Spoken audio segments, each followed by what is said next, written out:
Assalamualaikum warahmatullahi wabarakatuh. Hai teman-teman, kembali lagi di channel saya, Rahmawati.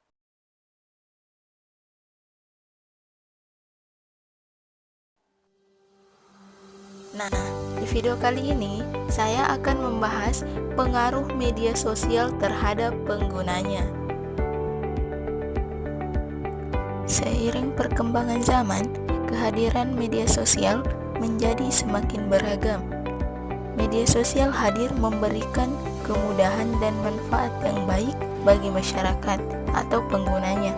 Hanya saja, di sisi lain sebenarnya terdapat pula dampak negatifnya.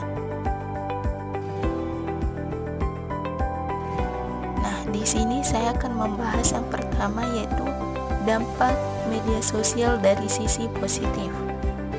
Yang pertama, memudahkan komunikasi. Saat ini ada cukup banyak aplikasi di media sosial untuk mengirim pesan, telepon, hingga video call. Dengan menggunakan media sosial, pesan atau sambungan telepon bisa dilakukan dengan mudah dan cepat. Yang kedua, memudahkan pencarian informasi.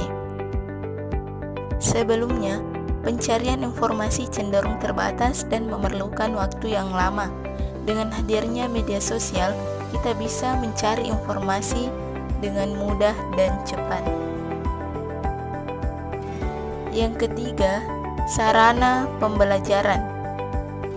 Melalui media sosial, para pelajar secara aktif bisa lebih kreatif dan mandiri, sehingga kualitas pelajaran pun bisa semakin meningkat, baik dari segi pengetahuan maupun kualitas. Yang keempat, sarana untuk berbisnis. Nah, media sosial juga menjadi peluang bisnis.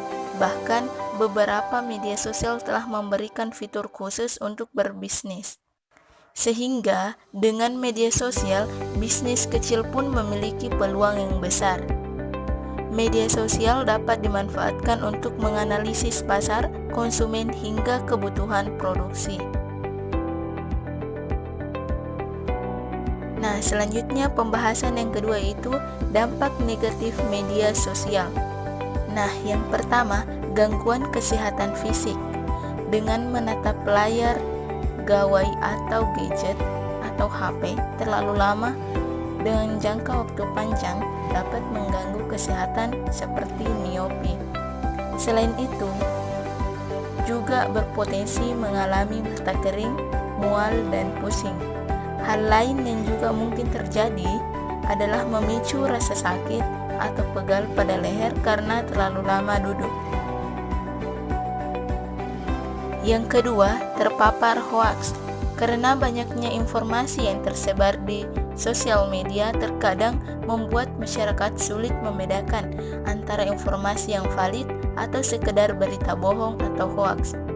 Karena itu, kita wajib mengecek validitas sebuah informasi terlebih dahulu dari sumber terpercaya dan tidak langsung percaya pada informasi sepintas yang tidak jelas di media sosial. Yang ketiga, terpapar konten negatif. Di dalam internet ada jutaan informasi dengan berbagai bentuk konten yang dapat diakses dengan mudah. Media sosial menjadi platform berbagai konten dari para pengguna sangat berpotensi memunculkan konten-konten negatif dengan unsur sara. Konten tersebut tidak baik untuk dikonsumsi oleh masyarakat, terutama anak-anak serta remaja. Yang keempat, menimbulkan gangguan mental. Kini, seseorang kerap kali menggunakan media sosial untuk mengekspor kehidupan pribadi demi terciptanya citra tertentu di mata orang lain. Oleh karena itu, kalian akan sering melihat konten-konten yang mengandung keraguan, ketertarikan, bahkan keinginan untuk dapat melakukan atau memiliki hal yang sama dengan orang tersebut. Tanpa disadari, kalian akan membandingkan diri Anda dengan orang lain, merasa iri sehingga gelisah, cemas, mudah emosi, bahkan frustasi. Kelima, mengganggu relasi. Menggunakan media sosial secara terus-menerus membuat kalian menjadi lebih fokus pada dunia maya dibandingkan dunia nyata. Hal ini menyebabkan relasi di dunia nyata menjadi renggang, baik dengan teman, orang tua, maupun masyarakat. Bukan tidak mungkin, hal tersebut membuat kalian menjadi pribadi yang lebih tertutup dan sulit bersosialisasi. Yang keenam, bisa memicu kejahatan. Ketika bermedia sosial, sebisa mungkin hindari berkomentar atau berbuat sesuatu yang tidak menyenangkan di sosial media. Tentu, hal ini bisa membuat orang lain sangat marah hingga mengincar kalian di dunia nyata. Data personal juga harus dijaga dengan baik, agar informasi tersebut tidak digunakan oleh pihak yang tidak bertanggung jawab. Nah, selanjutnya contoh kejahatan media sosial. Salah satunya yaitu cybercrime. Cybercrime dapat diartikan sebagai kejahatan dunia maya atau online yang dilakukan menggunakan komputer dan jaringan komputer. Kejahatan online ini biasanya juga membutuhkan koneksi internet agar dapat terhubung dengan sasaran. Beberapa jenis cybercrime yang marak terjadi di Indonesia antara lain peretasan dan penggunaan akun milik orang lain. Kedua, pembajakan website. Ketiga, pengintaian server atau sistem keamanan sebelum peretasan. Keempat, penyebaran virus untuk mengancam pihak korban atau merusak data-data penting. Kelima, penyerangan untuk melumpuhkan website tertentu, terutama website finansial dan perbankan. Nah, adapun cara atau solusi untuk mengatasi cybercrime. Yang pertama, mengambil kembali data-data yang sempat diretas. Yang kedua, menggunakan gadget atau HP sendiri untuk kepentingan pribadi. Yang ketiga, memprioritaskan penggunaan software asli. Yang keempat, melakukan update software secara rutin.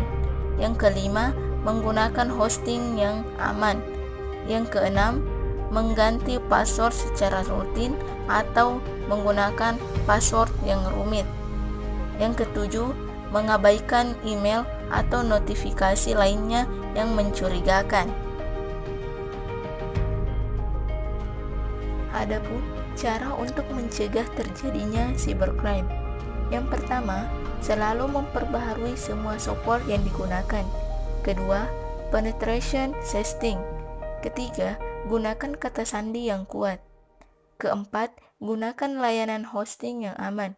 Kelima, gunakan security software atau kode keamanan lainnya.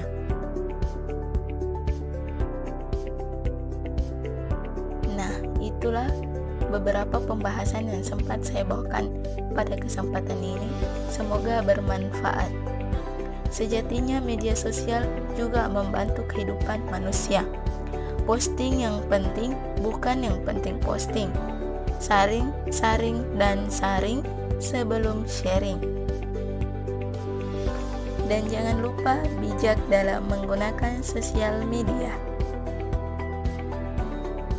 Jangan lupa like, comment, and share. Sampai jumpa di video selanjutnya. Terima kasih. Wassalamualaikum warahmatullahi wabarakatuh.